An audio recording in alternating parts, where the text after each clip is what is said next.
ব্রহ্মণ্ডে নমঃ নমঃ ওম ব্রহ্মণ্ডে নমঃ নমঃ ওম ব্রহ্মণ্ডে নমঃ নমঃ। নারায়ণ নারায়ণ নারায়ণ। প্রণাম প্রণামী পরমপিতা তব চরণে। আল্লাহ নমস্তে। এই না বলেছি, আজ হঠাৎ কি মনে করে? নারায়ণ নারায়ণ নারায়ণ। এই পরমপিতা, আমি তো একা এসেছি। ওই দেখো আমার সঙ্গে কে। দেখি হে ভগবান, আপনি আপনি আমার প্রণাম দিন। ওঠো। এই প্রভু, আজ হঠাৎ আপনি এই ব্রহ্মলোকে কেন? আমাকে স্মরণ করলে আমি নিজেই চলে যেতাম। সৃষ্টিকর্তা, প্রয়োজন আমার, তাই আমি নিজেই এসেছি। দেখি হে প্রভু, আমার আমার কি সৃষ্টি করতে হবে যে আপনি নিজেই ব্রহ্মলোকে এসেছেন? না সৃষ্টিকর্তা না, এবার এই সৃষ্টির বিষয় নিয়ে কিছু আলোচনা নয়, আলোচনা রয়েছে পালনের ব্যাপারে। প্রভু, কি বলছেন আপনি? পালনের ব্যাপারে?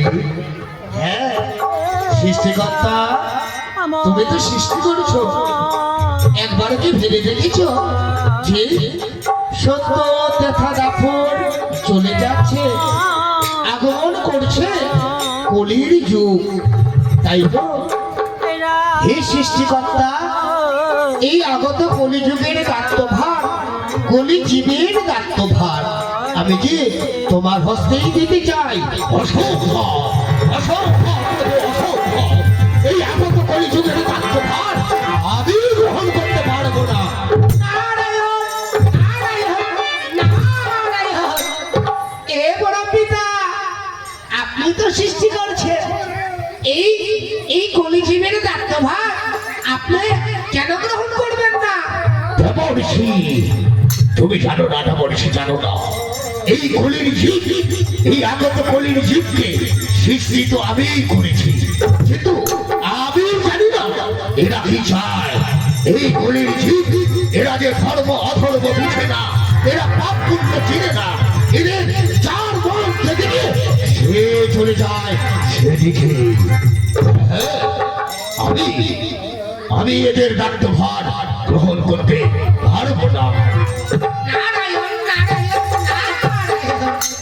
মা, এই পরমপিতা, আপনিও বলছেন এই আগত কলিযুগের দায়িত্বভার গ্রহণ করবেন না।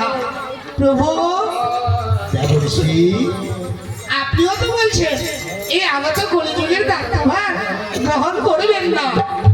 হ্যাঁ দেবর্ষি, হ্যাঁ, তবে কে গ্রহণ করবে এই আগত কলিযুগের দায়িত্বভার? কে পারবে আমার অবুঝ এই জীব, এই অবুঝ কলির জীবকে এই পাপ নরক থেকে বৈকুণ্ঠে নিয়ে যেতে? নারায়ণ নারায়ণ নারায়ণ। ভগবান, আপনি চিন্তা করবেন না। আপনারা যদি মনে কিছু না করেন, আমি কিন্তু আরেকজনের কথা বলতে পারি। দেবর্ষি, কে কে সে? কে পারবে এই আগত কলিযুগের দায়িত্বভারকে গ্রহণ করতে? নারায়ণ নারায়ণ নারায়ণ। এ ভগবান, আমি বলছিলাম এই আগত কলিযুগের দায়িত্বভার, কলি জীবের দায়িত্বভার আপনি ওই কলির হস্তেই দিন না। বেশ, তুমি উত্তম প্রস্তাব রেখেছো। হ্যাঁ, এই কলির কথা আমার মোটেও স্মরণ ছিল না। হ্যাঁ দেবর্ষি, এই আগত কলিযুগের দায়িত্বভার, কলিজীবীর দায়িত্বভার আমি যেন ওই কলির হস্তেই যাব। কলি কোথায়? কলি, আমি তোমায় স্মরণ করছি। ভগবান, আপনি আমায় স্মরণ করেছেন, হে ঠাকুর, সর্বপ্রথমে আপনি আমার প্রণাম গ্রহণ করুন। তোমার মনোবাসনা পূর্ণ হোক। হে ভগবান, এবার বলুন আপনি আমায় কেন স্মরণ করেছেন? এই কলি আপনার কি সেবা করতে পারি? কলি সেবা কেন বলছো কলি? আমি আমি যে তোমায় একটি দায়িত্বভার দিতে চাই। ভগবান, এ কি? আপনি দেবেন আমায় দায়িত্বভার, কিন্তু ভগবান এমন কি দায়িত্বভার দেবেন আপনি আমায়? আমি সেই দায়িত্বভারকে গ্রহণ করতে পারবো তো? কেন পারবে না? এই কলি দেখো, দেখতে দেখতে সত্য দেখা দাফন চলে যাচ্ছে, আগমন করছে কলির যুগ। তাই তো হে কলি, এই আগত কলিযুগের দায়িত্বভার, কলিজীবীর দায়িত্বভার আমি যে তোমার হস্তেই দিতে চাই। ভগবান, এই কি বলছেন ঠাকুর? এই কি বলছেন? এই কলিযুগের দায়িত্বভার, কিন্তু ঠাকুর এই আগত কলিযুগের দায়িত্বভারকে আমি গ্রহণ করতে পারবো তো? কেন পারবে না? এই কলি, এই অবুঝ জীব, এরা যে ধর্ম অধর্ম বুঝে না, এরা যে পাপ পুণ্য চিনে না। হ্যাঁ হ্যাঁ, এগুলি অবুঝ সমস্ত জীবকে তুমি এই পাপ পুণ্য নরক থেকে বৈকুণ্ঠে নিয়ে যাবে। ভগবান, বেশ ঠাকুর বেশ, আপনার আশীর্বাদ যদি আমার মস্তকে থাকে, হ্যাঁ ঠাকুর হ্যাঁ, আমি কথা দিচ্ছি সমস্ত অবুঝ জীবকে আমি এই পাপ পুণ্য নরক থেকে সকলকে দিয়ে যাবো ওই বৈকুণ্ঠে। বেশ কলি, এই নাও, আসো। এই কলিযুগের, এই আগত কলিযুগের দায়িত্বভার রইল তোমার হস্তে। কলি, শুরু হলো কলির যুগ। এই কলিযুগ যতদিন থাকবে, দায়িত্বভার যেন তোমার কাছেই থাকবে। মনে রেখো কলি, অবুঝ জীব, এরা যেন পাপ পুণ্য বুঝে না। হ্যাঁ হ্যাঁ, এরা যেন ধর্ম অধর্ম জানে না। বলি, এরা যদি হাসে, এদের হাসিতে তুমি হাসবে। এরা যদি কাঁদে, এদের চোখের জল মুছে দিয়ে তুমি এদেরকে বুঝাবে কোনটা পাপ কোনটা পুণ্য। বেশ ভগবান বেশ, আপনার আশীর্বাদ মস্তকে থাকলে আমি কথা দিচ্ছি সমস্ত জীবকে এই পাপ ও নরক থেকে আমি বৈকুণ্ঠে নিয়ে যাবো। বেশ বলি, এ আশাই তোমার কাছে রইল। এবার আমি আসি। ভগবান, যাওয়ার পূর্বে আপনি আমার প্রণাম গ্রহণ করুন। তোমার মনোবাসনা পূর্ণ হোক।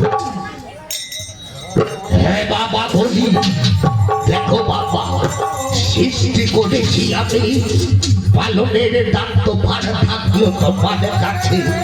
দেখো বাবা বলি, আমি যেমনি ভাবে সৃষ্টি করেছি, তুমি তেমনি ভাবে এই পাপ নরক থেকে সকল জীবকে নিয়ে যাবে বৈকুণ্ঠে। হ্যাঁ হ্যাঁ সৃষ্টিকর্তা, হ্যাঁ পালনের দায়িত্বভার আমার, সৃষ্টির দায়িত্ব তোমার। তুমি সৃষ্টি করো, হ্যাঁ কেমন করে পালন করতে হয় এই যুব সম্রাট বলির ভালো মতো জানা আছে। বেশ বাবা, বাবা বলি, তবে তবে এবার তাহলে আমি আসি।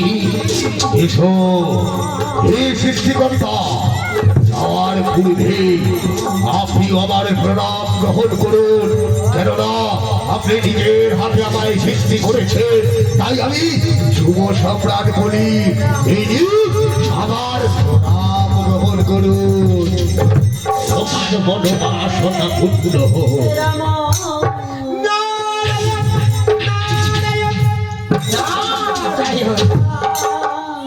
এগুলি তোমাকে কেউ যদি না চিনে, আমি কিন্তু চিনি। এগুলি তুমি যা বলো তা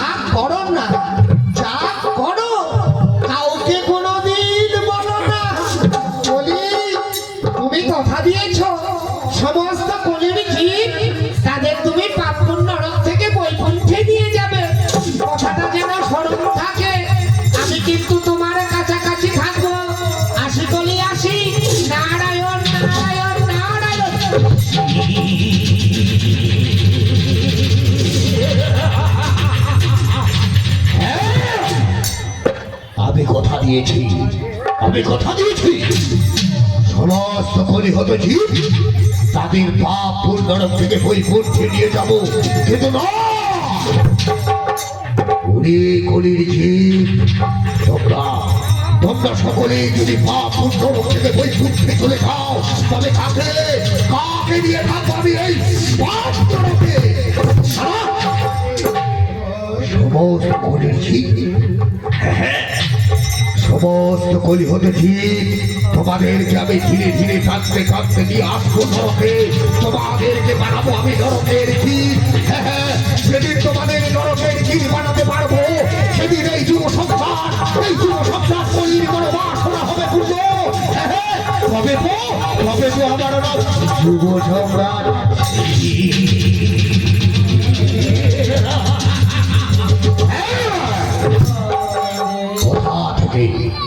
কোথা থেকে শুরু করবো পাপ? ওই তো মানবের সবচেয়ে শ্রেষ্ঠ জীব আর বৈষ্ণব। হ্যাঁ, সর্বপ্রথমে আমি ব্রাহ্মণের উপরে ছাপিয়ে পড়বো, ব্রাহ্মণের বক্ষত ছিনিয়ে নেব, তারপর ছাপিয়ে পড়বো বৈষ্ণবের প্রতি, ওই বৈষ্ণবের বক্ষত ছিনিয়ে নেব, তারপর হে সাধারণ মানুষ তোমরা কত দূর? তোমাদেরকে ধীরে ধীরে টানতে টানতে নিয়ে আসবো নরকে, তোমাদেরকে বানাবো আমি নরকের জীব। সেদিন তোমাদের নরকের জীব বানাতে পারবো, সেদিন যেন এই যুব সম্মান কলির বড় বাসনা হবে পুত্র। তবে তো আমার নাম যুব সম্রাট কলি।